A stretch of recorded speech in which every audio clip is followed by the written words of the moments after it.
에베소서를 제가 전하려고 연구하고 묵상하고 해보니까 어떤 면에서는 로마서보다 더 어렵고 갈라디아서보다 더 어려운 이야기 같아요. 짧은 책이라고 생각해서 이렇게 쉽게 넘어갔던 것 같아요. 하나하나를 보니까 이 표현이 그냥 넘어갈 수 없는 참 심오하고 장엄한 표현들이다. 이게 사도 바울의 말년에 감옥에서 쓴 거 아니에요. 로마 감옥에서. 그러니까 우리도 인생을 살다 보면 알았는데 알지 못했던 새롭게 느껴지는, 열려지는 인생의 통찰들이 있잖아요. 그런 이야기가 가득하다. 여러분, 이 에베소, 특히 이 전반부에 쓰여진 위대한 복음의 선언, 교회의 선언, 하나님 나라의 이 위대한 경륜의 이야기들을 정말 일찍 깨달아서 더 위대한 하나님의 복음을 누리고 또 선포하는 저와 여러분 되시길 주의 이름으로 축복합니다. 자, 3장에 들어가서 사도 바울이 이야기를 자기 얘기로, 자기의 경험 얘기로, 개인적인 얘기로 이렇게 전환하는 것처럼 느낍니다. 물론 자기의 여러 환난에 관한 이야기를 하지만 그러나 이것은 문맥에 벗어난 이야기가 아닙니다. 앞서 우리가 살펴본 하나님의 그 놀라운 교회를 향한, 하나님 나라를 향한 그 계획, 최전선에서 내가 이 일을 감당하고 쓰임받고 있다는 그 간증과도 같은 이야기를 하고 있어요. 자, 우리 1절 다시 한번 읽어볼까요? 1절 시작. 이러므로 그리스도 예수의 일로 너희 이방인을 위하여 갇힌 자 된 나 바울이 말하거니와. 자, 이러므로 나오죠? 접속사가 나오면 반가운 거예요. 문맥의 흐름을 알려주니까. 그러니까 앞에 지금 할 얘기에 원인과 이유가 있다는 거예요. 앞에 무슨 얘기를 했나요? 예? 무슨 말을 했습니까? 선지자들의 터 위에 모퉁이 돌 되신 예수 그리스도 안에서, 그 위에 우리가 성령 안에서 하나님의 거하실 처소가 되기 위해서 연결되고 함께 지어져 간다. 이방인과 유대인이, 나와 너가, 남자와 여자와 종과 상전이 함께 그 하나님의 거하실 성전이 되기 위해서 지어져 갑니다 라는 얘기를 했죠. 그래서 내가 이 얘기를 합니다 라고 하는 거예요. 근데 특별히 자기 자신을 뭐라고 표현하냐면 너희 이방인을 위하여 갇힌 자 된 나 바울이라고 표현합니다. 그렇습니다. 사도 바울이 1차, 2차, 3차 전도 여행을 통해서 수많은 지역을 다니면서 복음을 전했고, 특별히 이방인들에게 복음을 전했고, 그들의 교회를 세우는 일에 수고를 아끼지 않았죠. 지금 여기 편지를 쓰는 로마 감옥에 온 이유도 사실은 이방인들에게 복음을 전하다가 잡힌 것이죠. 예루살렘에 갔는데 이방인들과 함께 성전에 들어갔다는 죄목으로 잡힌 거예요. 사실은 그렇지 않죠. 이방인들과 함께 예루살렘을 방문한 건 사실이지만 성전에는 이방인들과 가지 않았거든요. 그러나 그들이 그런 오해를 부추기고 또 그렇게 해서 그 사람을 죽이고자 사로잡고, 그래서 감옥에 갇힌 거죠. 자기가 이제 로마 시민인 것을 활용해서 내가 로마의 황제에게 심판받기를 원합니다. 호소해서 지금 압송이 되어서 어디로 왔어요? 로마의 감옥에 갇혀 있는 현실입니다. 그의 현실은 로마 감옥이었어요. 감옥에 갇힌 죄수라는 거예요. 그가 당당했죠. 죄수였지만 로마 총독 앞에서도, 아그리빠 왕 앞에서도, 천부장과 또 고위 관료들 앞에서도 전혀 주눅들지 않았습니다. 이 묶인 거 외에는 당신들이 다 나와 같이 되면 좋겠습니다. 이런 고백을 할 정도로 당당했습니다. 하지만 그럼에도 불구하고 그의 죄수라는 신분과 감옥이라는 현장이 그리 행복할 수 없었던 사실입니다. 그래서 어찌 보면 바울을 알고 있는 그 주변에 있는 사람들이 비웃을 수도 있고 좌절할 수도 있는 상황이었어요. 아니, 모든 것을 보면, 열매를 보면 안다며 당신이 한 사역의 끝이 감옥이야? 고난이야? 별거 없네. 도대체 무슨 죄를 저질렀길래 예. 무슨 사역하는데 무슨 꼼수를 했길래 그런 어려움에 그런 심판을 받나? 아마 사울을 시기하는 자들에겐 그런 조롱거리가 되었을 거예요. 근데 반대로 바울을 사랑하는 자들에게는 근심과 걱정과 낙심을 시키는 일일 수도 있죠. 야, 저렇게 헌신된, 저렇게 순수한 사역자도 결국은 고난을 피하지 못하는구나. 이런 절망과 낙심의 메시지가 될 수 있었던 거예요.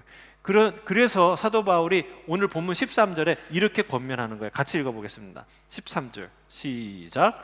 그러므로 너희에게 구하노니 너희를 위한 나의 여러 환난에 대하여 낙심하지 말라. 이는 너희의 영광이니라.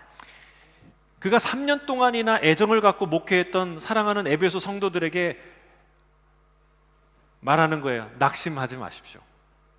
낙심하지 마십시오. 이 일은, 내가 당한 이 여러 환난은, 이 일은 낙심할 것이 아니라 오히려 저와 여러분의 영광이 될 일입니다 라고 말하고 있습니다. 3장의 이야기는요, 바로 그 영광에 관한 이야기예요. 어떻게 내가 그 영광스러운 일에 쓰임받고 있는가, 그 위대한 일들을 어떻게 하나님이 하고 계신가에 대한, 그 일을 위임받은 이 교회가 얼마나 위대한지, 영광스러운 존재의 인재에 관한 이야기를 하고 있는 거예요. 겉으로는 외모로는 낙심할 것 같은 일이 일어나지만 실제로는 영광스러운 일이 나에게 일어나고 있고 여러분에게 나고 있고 우리 모두에게 일어나고 있다는 것을 증언하고 있는 것입니다. 이런 일이 저와 여러분에게도 일어날 줄 믿습니다. 일어나고 있는 줄 믿습니다. 자, 2절에 이 낙심과 이 고난을 영광으로 볼 수 있는, 영광으로 바꾸는 마법과 같은 개념이 나와요. 자, 보겠습니다. 그게 바로 2절에 나와요. 같이 읽겠습니다. 시작. 너희를 위하여 내게 주신 하나님의 그 은혜의 경륜을 너희가 들었을 터이라. 자, 이 은혜의 경륜이라는 말이 바로 그것입니다. 그가 당한 그 13절에 언급한, 그러니까 에베소 성도들이 들은 이야기는 뭐예요? 13절에서 언급한 사도 바울의 여러 환난에 관한 이야기 아닙니까? 근데 그가 이게 영광이다라고 어떻게 해석하게 되었는가? 그 모든 것이 하나님의 그 은혜의 경륜으로 된 것이다 라는 것을 이해했기 때문에, 그 관점으로 바라봤기 때문에 그런 놀라운 고백을 할 수 있었던 거예요. 저는 이 눈이 저와 여러분에게도 열리기를 주의 이름으로 축복합니다. 여러분, 그들이 그러니까 에베소 성도들이요, 사도 바울을 마지막 만난 게 언제인 줄 아세요? 사도행전에 그 얘기가 쭉 나오는데 사도행전 20장 17절에 사도 바울이 예루살렘으로 마지막으로 가서 이제 잡히는데, 그 전에 마지막으로 갈 때 밀레도에 들립니다. 밀레도는 에베소에서 한 70km 정도 떨어진 곳인데 거기서 에베소 방문하지 않고 에베소 사람을 보내서 에베소의 장로들을 불러서 거기서 마지막 인사를 나눕니다. 왜 안 갔을까요? 누구를 보내서 불러서 만날 그 시간에 있으면 자기가 갈 수도 있었는데 왜 안 갔을까? 그럼 일부러 안 간 거죠. 지금 예루살렘으로 가는데 수많은 동역자들이 가지 말라고 당부하는 거예요. 왜? 그들도 예루살렘에서 고난이 기다리고 있다는 걸 알기 때문에. 그걸 만류하고 가는 길은 쉽지 않습니다. 더구나 자기에 대해서 정말 사랑하고 애정을 많이 갖고 있는 성도들을 만나는 그 만남을 통해서 그들이 눈물로 호소하고 가지 말라고 당부했을 때 그걸 뿌리치고 간다는 게 얼마나 힘들겠어요. 또 그들에게 그런 상처와 아픔과 힘든 이 시간을 주고 싶지 않은 거예요. 그래서 장로들을 불러다가 장로들하고만 인사를 하죠. 그때 한 고백이 이 고백이에요. 사도행전 20장 23절 24절 우리가 잘 아는 고백인데 같이 한번 읽어볼까요? 이게 유언과도 같은 마지막 나눈 이야기예요. 시작. 오직 성령이 각성해서 내게 증언하여 결박과 환난이 나를 기다린다 하시나 내가 달려갈 길과 주 예수께 받은 사명 곧 하나님의 은혜의 복음을 증언하는 일을 마치려 하면은 나의 생명조차 조금도 귀한 것으로 여기지 아니하노라. 감동적인 얘기죠. 이 이야기를 하고 그 해변 바닥에 다 무릎을 꿇고 서로 기도합니다. 함께 기도하고 기도를 마치고 서로 목을 끌어안고 울면서 입 맞추고 작별의 인사를 하고 헤어지는 게 바로 그 밀레도의 그 장면이에요. 아마 이 편지를 에베소 성도들에게 읽어주는 그 사람이 아마 그 현장에 있었던 장로 중에 한 명이었을 수도 있어요. 그러니까 바울이 13절에 말하는 그 여러 환난이라는 것은 바로 그 사도행전 20장 17절 이후부터 28장 마지막 로마에 가서 그 감옥에 있는 그 모든 이야기를 말하는 거예요. 사도행전 21장에서 28장까지의 내용을 말하는 것이죠. 그는 사도 바울은 그 모든 이야기를 한마디로 해석합니다. 정리합니다. 그 은혜의 경륜이라고 말합니다. 이것이 그가 복음을 위해 헌신한 자신에게 일어난 모든 일을 해석하는 방식이라는 거예요. 자, 경륜이라는 말을 우리가 알죠. 이렇게 쓰는 말인데 그게 어떤 뜻이냐? 제가 한자를 찾아보고 참 이 단어의 뜻이 새롭게 느껴졌어요. 경륜이라는 말은 사실 뭐 경영하다 이런 뜻이거든요. 경영, 다스린다, 세상을 다스린다. 근데 한자로 보니까 날 경자에 별이 륜 자를 쓰는 거예요. 이렇게 해도 모르시겠죠? 예, 저도 몰라요. 이게 날경이라는 건 뭐냐면 그 옷감을 짜는 배틀 있잖아요. 그 옷감을 이렇게 짜는데 배틀이 있는데 그 배틀에 이 세로로 쭉 세워진 그 날씨를 날이라고 그래요. 날경. 그러니까 이게 뭐냐면 이게 그 천을 짜는데 이 날실이 곧게 서지 않으면 옷감이 삐뚤빼뚤해지는 거예요. 잘 안 되는 거예요. 그래서 이거를 이렇게 곱게 정확하게 이렇게 질서, 어떤 일의 전체 구조, 중심 원리, 기틀 그런 기본 질서를 말하는 거예요. 성경할 때 이 경자를 쓰는 거예요. 경전할 때, 경영할 때도 이 경자를 쓰는 거예요. 그러니까 어떤 원리들, 중심, 질서 이런 것을 뜻하는 것이죠. 별이는 뭐냐? 별이 저도 처음 듣는 말인데 별이라는 거는 그물 있죠? 그물의 윗줄을 별이라고 하는 거예요. 큰 밧줄, 굵은 밧줄. 왜냐하면 이 밧줄에 여러 코가 걸리잖아요. 이렇게 실들이 걸리잖아요. 그거를 이렇게 거는 큰 줄이에요. 근데 이게 왜 중요하냐?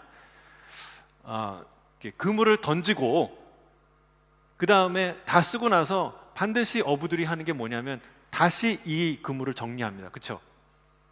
그냥 쓰고 나서 아무렇게나 뒀다가 쓰면 이게 던져져요? 안 펴지죠?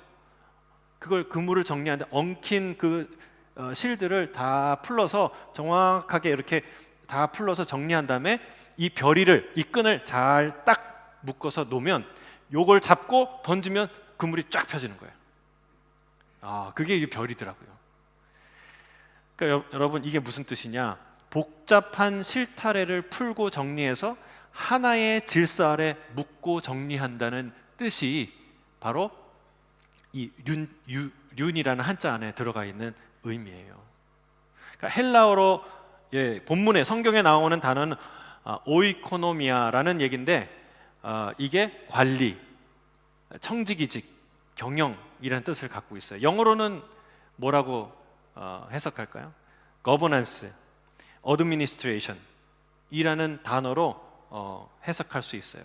성경적으로는, 신학적으로는 섭리, providence, 하나님의 섭리 이렇게 해석할 수 있죠. 자, 정리하자면, 그러니까 딱 한마디로 정리하자면 경륜이란 하나님께서 세상을 다스리시는 경영하는 다스리시는 경영 혹은 섭리를 말하는 거예요. 자, 여기에 앞에 중요한 단어 한 단어를 붙이는데 은혜라는 말을 붙이죠. 이거 중요합니다. 기업인들이요, 자기 기업을 경영하는데 중심 철학을 갖고 경영합니다. 근데 그 경영 철학에는 이름을 붙여요. 예를 들면 무슨 경영. 자, 삼성이 아주 혁신적인 이 변화를 경험한 때가 있는데 1993년인가요? 독일 프랑크푸르트에 이건희 회장이 모든 임원을 불렀어요. 그리고 이 얘기를 했어요. 마누라와 자식 빼고 다 바꿔라. 그래서 양이 아니라 질로 승부한다. 그러니까 삼성을 그렇게 경영하겠다고 얘기하는 거예요. 그걸 일컬어서 신경영이라고 말합니다. 신경영. 또 어떤 CEO는 정도를 가야 된다. 기업이 이렇게 이상한 짓 하지 말고, 그래서 정도 경영을 외치는 사람이 있고, 또 어떤 이는 인간을 존중하는, 사람이 중요하다, 인간 존중의 경영을 외치는 사람이 있어요. 여러분, 그와 같이 만왕의 왕이요 만주의 주이신, 그리고 인류 최대의 경영인이신 하나님께서 이 세상을 통치하는, 이 역사를 경영하시는 위대한 경영 철학이 있는데, 그게 뭐냐? 여러분 잘 들으셔야 돼요. 이게 굉장히 중요한 비밀이잖아요, 그렇죠? 한 회사에서 그 CEO의 경영 철학을 이해하는 게 중요할까요, 안 중요할까요? 그거 모르고 그 회사에서 적응할 수 있을까요? 아니죠. 하나님이 이 나라와 역사를, 세계를 통치하는 경영 철학이 있는데, 그게 뭐냐? 은혜의 경륜이라는 거예요. 예, 은혜 경영. 따라하겠습니다. 은혜 경영. 예, 이 용어를 기억하셔야 돼요. 하나님이 모든 자에게 은혜를 미치기 위해서, 은혜를 주시기 위해서 은혜로운 수단과 은혜로운 방법으로 하나님이 그 나라를, 그 세계를, 이 온 인류와 역사를 통치하신다, 다스리신다라는 얘기예요. 할렐루야. 아주 중요한 비밀을 아신 거예요. 하나님의 경영 철학, 통치 철학을 우리가 이 사도 바울을 통해서 배우게 된 것입니다. 여러분, 내 인생도, 너희가 들은 나의 여러 환난도 다 하나님의 경영, 은혜의 섭리 중에 하나였다고 사도 바울이 그들에게 말하고 있습니다. 도대체 그러면 사도 바울 자신이 당한 여러 환난 중에 과연 뭐가 은혜로운 하나님의 섭리였을까요? 하나님의 경영 철학을 느낄 수 있는 일이었을까요? 우리 3절 4절 같이 읽겠습니다. 3절 4절 시작. 곧 계시로 내게 비밀을 알게 하신 것은 내가 먼저 간단히 기록함과 같으니 그것을 읽으면 내가 그리스도의 비밀을 깨달은 것을 너희가 알 수 있으리라. 자, 오늘 본문은 크게 두 가지의 은혜로움에 대해서 얘기하고 있어요. 첫 번째, 목적에 있어서 은혜로우시다. 자, 하나님이 나에게 계시로 어떤 비밀을 알게 해주셨는데, 그 비밀이 무슨 비밀이라고 나와요? 그리스도의 비밀이다. 그럼 구체적으로 그리스도의 비밀은 뭐냐? 자, 5절을 다시 읽겠습니다. 5절을 또 이어서 읽겠습니다. 시작. 이제 그의 거룩한 사도들과 선지자들에게 성령으로 나타내신 것 같이 다른 세대에서는 사람에게 알리지 아니하셨으니. 자, 약간 뜸을 들이는 거예요. 그 복음의 그 비밀의 내용을 이제 6절에 가서 얘기할 텐데, 그 전에 이 비밀은 말이야, 이 계시는 말이야, 아무에게도 안 알려준 거야. 그 전에 누구도 듣지 못했는데 이제 이 시대에 와서 성령으로 인해서 사도들과 선지자를 통해서 우리에게 알려주신 어마어마한 비밀이야 라고 사도 바울이 얘기하고 있는 거예요. 예수님도 이 비슷한 얘기를 하셨어요, 그렇죠? 너희 듣는 귀는 들음으로 복이 있고 너희 보는 눈은 봄으로 눈이 있다 라고 얘기하셨죠.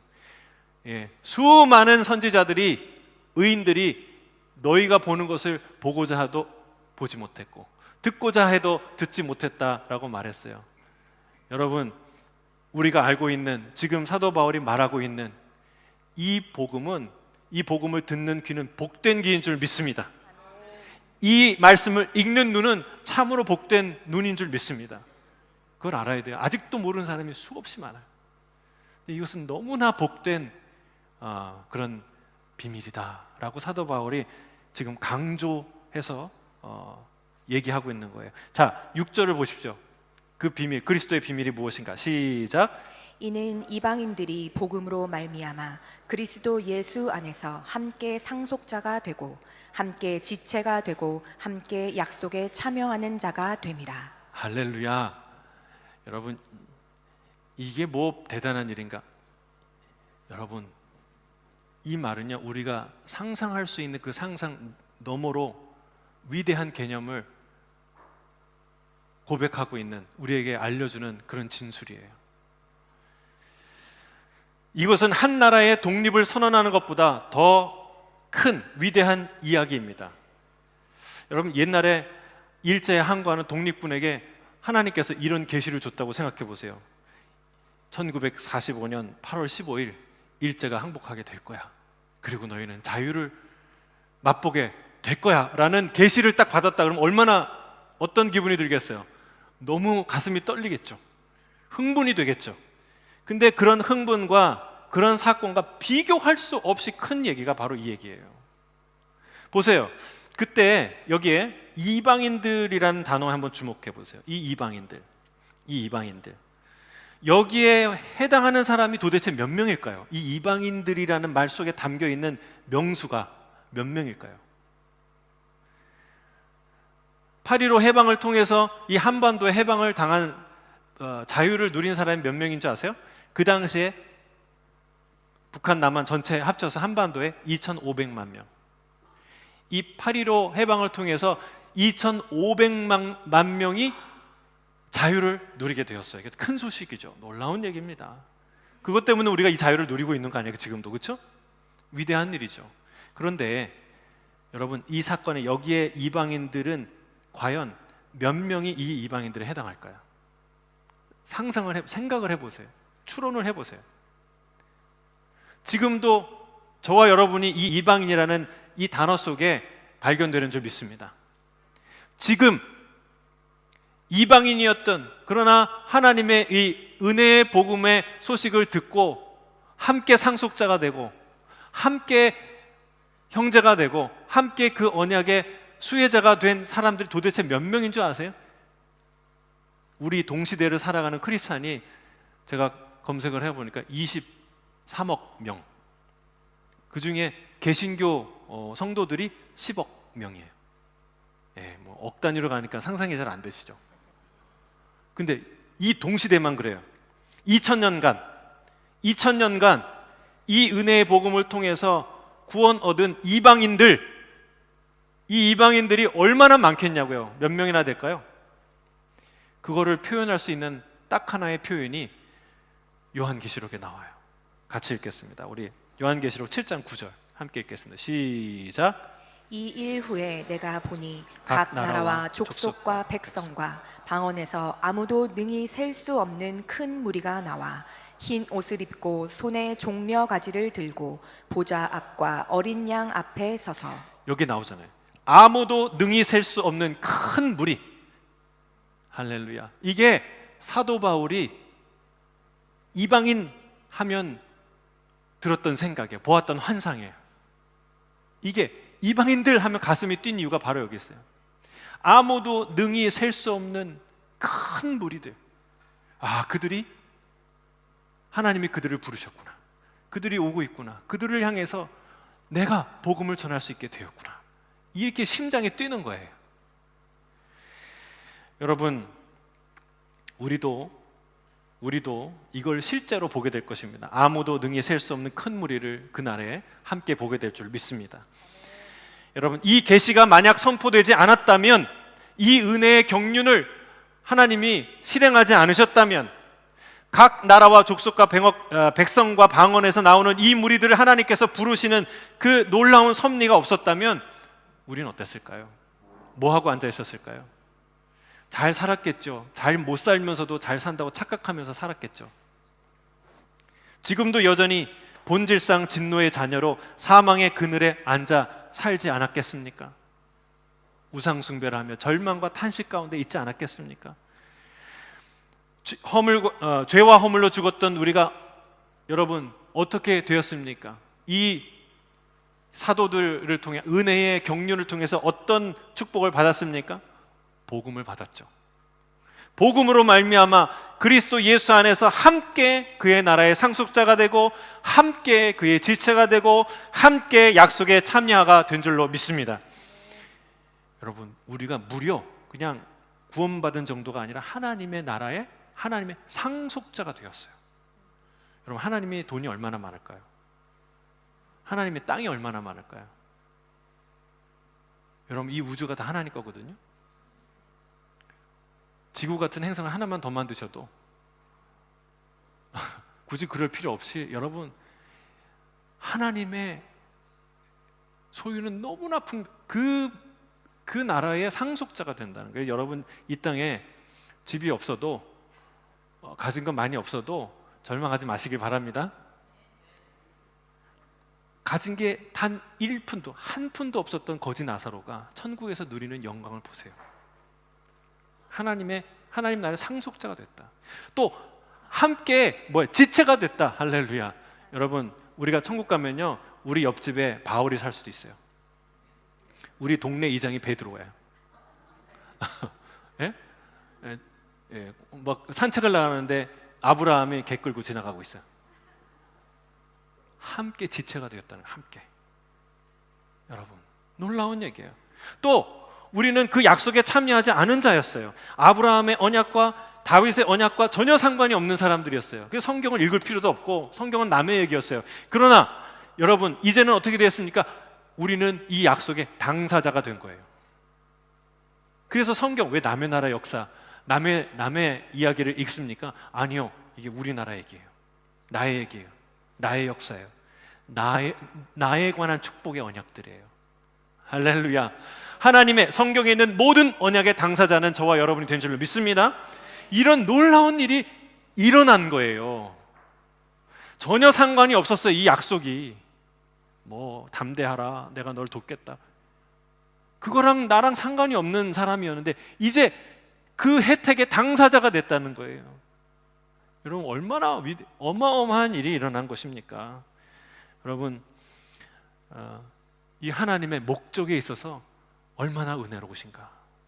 두 번째는 그 수단에 있어서 얼마나 은혜로우신가. 그 일을 이루시는 수단이 보잘것없는 나를 통해서 그 일을 이루신다는 고백이 여기에 있습니다. 자, 7절과 9절입니다. 7절부터 9절 시작. 이 복음을 위하여 그의 능력이 역사하시는 대로 내게 주신 하나님의 은혜의 선물을 따라 내가 일꾼이 되었노라. 모든 성도 중에 지극히 작은 자보다 더 작은 나에게 이 은혜를 주신 것은 측량할 수 없는 그리스도의 풍성함을 이방인에게 전하게 하시고 영원부터 만물을 창조하신 하나님 속에 감추어졌던 비밀의 경륜이 어떠한 것을 드러내게 하려 하심이라. 아멘. 또 은혜를 강조합니다. 그렇죠? 복음의 일꾼이, 내가 복음의 일꾼이 된 것은 하나님의 은혜의 선물이다 라고 말합니다. 그리고 8절에도 또 은혜로 주신 것이다 라고 고백합니다. 여러분, 왜 그렇습니까? 왜 은혜입니까? 나는 자격이 없기 때문에. 나는 그렇게 쓰임받을 자격이 없는 자라는 것을 사도 바울은 알았어요. 자기를 뭐라고 표현합니까? 참 재미있는 표현이에요. 모든 성도 중에 지극히 작은 자보다 더 작은 나. 이런 표현상, 이 사람이 공부를 많이 했기 때문에 이게 표현을 정확하게 한 거예요. 여러분, 인간이 할 수 있는 표현 중에 이거보다 더 작은 자를 표현하기는 어려워요. 그렇죠? 그러니까 쉽게 얘기하면 천국 가는 성도들을 일렬로 줄을 쫙 세우면 제일 끝에 누가 있을까요? 예를 들면 그 십자가 오른편에서 그날 구원받은 강도, 그렇죠? 십자가의 강도, 그러니까 거기 끝에 서 있으면 나는 그 뒤에 서기에도 부족한, 그렇죠? 그런 사람이다라고 고백하는 거예요. 참, 여러분, 이 고백을 잘 생각해 보세요. 이게 지나친 과장일까요? 문학적인 표현일까요? 아니면 과도한 겸손일까요? 아니면 그가 믿는 진실일까요?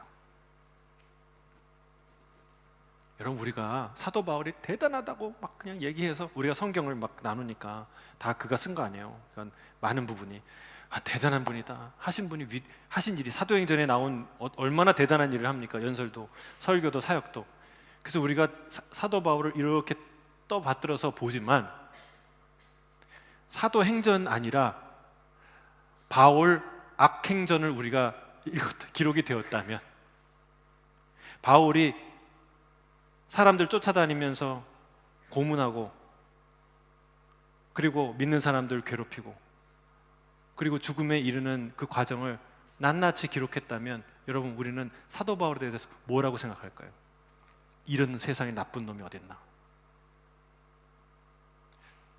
바울은 그걸 정확히 알았던 거예요.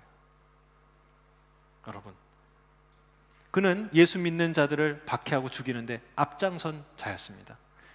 주님은 지극히 작은 자에게 한 것이 나에게 한 것이고 지극히 작은 자에게 하지 않은 것이 나에게 하지 않은 것이라고 말씀하셨어요. 그러니까 여러분, 예수님이 나타나서 왜 나를 박해하느냐? 사도 바울이 예수님 고문한 적도 없고 예수님 때린 적 없어요. 예수 믿는 자들을 때렸지. 그러니까 여러분, 실제로 그는 그 귀한 교회를 박해하고 그 귀하신 예수님을 대적한 자였습니다. 그래서 자신은 죄인 중에 괴수라고 말한 거예요. 그것은 과장이 아닙니다. 과장이 아니에요. 그게 그의 현실이었어요. 여러분, 이 원수된 바울, 하나님이 그 은혜의 복음을 전하는데 사실은 그 은혜의 복음을 전하기 위해 부른 나 자체가 그 증거다. 내가 바로 복음 전할 수 없는, 은혜 받을 수 없는 자를, 원수를, 여러분 예수님 원수를 사랑하라고 그랬는데 그 샘플이 어디 있나요? 여기 있다는 거예요. 바울. 하나님을 대적하는. 여러분, 나를 보기만 하면 핍박하고 정말 어떻게 못 잡아서 안달이 나는 한 사람이 있는데 그 사람 용서할 자신 있어요? 근데 하나님 그 일을 하셨다는 거예요. 사도 바울이 쓰임 받았다는 것 자체는 내가 여기서 이렇게 복음을 전하는 것 자체가 은혜다. 나는 이걸 할 수 있는 자가 아니야. 모든 성도들 중에 가장 작은 자, 지극히 작은 자 중에 더 작은 자가 바로 나다 라고 사도 바울이 고백하고 있는 거예요. 주님께서 어떤 자를 당신의 일꾼 삼으시고 계시는지를 보시기를 바랍니다. 여러분, 모든 성도 중에 지극히 작은 자보다 더 작은 자, 그럼 적어도 여기에 계신 분은 적어도 이런 사람보다는 크지 않겠습니까? 조금 더 큰 분들이에요. 네, 용기를 가지세요. 여러분, 그가 이렇게 겸손해서 쓰임받은 게 아니에요. 그의 고백대로 측량할 수 없는 그리스도의 그 풍성한 은혜로 쓰임받았기 때문에 겸손하게 된 것이죠. 여러분, 하나님의 은혜가 우리를 겸손하게 하는 줄 믿습니다. 은혜를 받아도 은혜를 모르는 사람은 겸손할 수가 없어요. 그러나 그 은혜를 아는 자는 겸손하게 됩니다. 하나님의 은혜가 우리를 겸손하게 만드는 거예요. 바울은 자신이 받은 은혜가 무엇인지 정확하게 알았습니다. 자격 없는 자를 부르셔서 말할 수 없는 영광의 직분을 허락하셨다는 거예요. 그는 그리스도를 위해 말할 수 없는 고난을 당하면서도 그것이 하나님의 은혜의 경륜이라고 고백을 합니다. 내가 당한 여러 환난이 수치가 아니라 영광이라고 말합니다. 그는 사도행전 21장 이후에 줄곧 죄수의 삶을 살았습니다. 죽을 때까지 그렇게 살았어요. 그리고 여러 해 감옥에 살다가 결국 죄수로 죽게 되었습니다. 그는 실패한 인생일까요? 실패한 것처럼 보이죠. 여러분, 그가 했던 모든, 감옥에서 재판받았던 그 모든 순간에 했던 그 위대한 변론은 다 허사였을까요? 총독 베스도를 크게 소리치게 만들었던, 바울아 내가 미쳤도다, 내 많은 학문이 너를 미치게 한다 라고 말하게 했던 그의 위대한 변론도 결국은 무의미한 것이 될까요? 아닙니다. 실패한 것처럼 보일 뿐입니다. 그가 예루살렘에 있을 때 주님이 그 밤에 나타나셔서 이런 말씀을 하셨어요. 사도행전 24장 11절 같이 읽겠습니다. 시작. 그날 밤에 주께서 바울 곁에 서서 이르시되 담대하라, 내가 예루살렘에서 나의 일을 증언한 것 같이 로마에서도 증언하여야 하리라 하시니라. 할렐루야. 여러분, 죄수로서 그의 삶은, 이제 남은 인생은 구질구질한 죄수로서 저 칙칙한 감옥에 사는, 평생 감옥에서 썩는 인생이지만, 그러나 내가 너의 재판 과정을 통해서 내가 너를 복음의 위대한 날카로운 창끝으로 쓰겠다는 거예요. 그가 가는 곳마다 그가 당대의 권력자들 앞에서 전했던 그 위대한 복음의 이야기를 통해서 하나님은 로마 제국의 심장부에, 그 상층부에 위대한 복음의 충격파를 던지신 거예요. 그것이 저 로마의 벽을 허물고 이방인들의 벽을 허물고 열방으로 복음이 퍼져나가는 일을 하는 능력이 된 줄로 믿습니다. 이게 하나님의 은혜의 경륜입니다. 바울이 이 일을 위해 자신의 목숨을 바쳐도 전혀 아깝지 않습니다. 전혀 두렵지 않습니다 라고 고백하는 것입니다. 저는 저와 여러분이 우리의 연약함이, 우리의 고난마저도 하나님의 복음을 전하는 이 위대한 은혜의 경륜을 이루는 날카로운 창끝으로 쓰임받기를 주의 이름으로 축복합니다. 여러분, 사도 바울은 이렇게 얘기했어요. 무릇 그리스도 예수 안에서 경건하게 살고자 하는 자는 박해를 받으리라. 예수님도 말씀하셨어요. 너희가 나를 따르면, 내 제자가 되면 나로 인하여 세상에서 박해를 받게 될 것이다. 사랑하는 성도 여러분, 밭에 감추인 보화를 얻기 위해서 뭐 해야 됩니까? 가진 재산을 다 팔아야 돼요. 그건 손해가 아닙니다. 어리석은 일이 아니에요. 영원한 것을 얻기 위해 영원하지 않은 것을 포기하는 것은 결코 어리석은 일이 아니다 라고 얘기했던 한 순교의 삶을 살았던 선교사의 말은 진실입니다. 영광을 얻기 위해 당하는 환난은 축복인 줄 믿습니다. 여러분, 예수님 따라가기로 결단하시길 바랍니다. 예수 따라가는 삶은 실제예요. 우리의 결혼이 실제이듯이, 우리의 직장 생활이 실제이듯이 예수 따라가는 건 실제입니다. 값을 치르게 될 것입니다. 고난을 당할 수도 있습니다. 힘에 겨울 수도 있습니다. 하지만 그 보상은 위대할 것입니다. 영광이 우리의 고난을 압도하는 인생이 될 줄 믿습니다. 요즘 룻기를 보잖아요. 룻의 결단을 본받으셔야 돼요. 룻은 아무것도 바랄 수 없는 중에 한 시모를, 한 노모를 따르기로 결단하면서도 뭐라고 결단합니까? 어머니 가는 곳에 나도 가고 어머니 죽는 곳에 나도 죽겠습니다. 얼마나 위대한 결단이에요. 내가 죽는 것 외에 어머니를 떠난다면 내 위에 벌을 내리고 또 더 벌이 내려지길 원합니다 라는 결단을 하지 않습니까? 여러분, 한 노모를 따르기로 결단한 게 아니라 위대한 생명의 주를 따르기로 결단한 저와 여러분이 고난받기를 주저한다면 그는 주를 따르는 것이 무엇인지 모르거나 말로만, 입으로만 주를 따른다고 고백하는 것에 지나지 않는 것이죠. 여러분, 주를 따르는 것은 대가가 있을 거예요. 사랑하는 것은 쉽지 않습니다. 하나 되는 게 저절로 되지 않아요. 성령이 하나 되는 것을 힘써 지키라고 했어요. 힘쓰지 않고 그냥 앉아있으면, 그냥 기도하면 시간이 가면 저절로 된다? 그런 거 없어요. 값을 치르게 될 거예요. 그러나 그 하나님의 은혜의 경륜을 통해 우리에게 주어지는 인생은 그 고난의 값을 압도하는 영광의 삶이 될 줄로 믿습니다. 오늘 말씀을 마무리합니다. 사도 바울처럼 주님 주실 영광을 위해 기꺼이 고난 받기로 결단하시기를 바랍니다. 무슨 일에?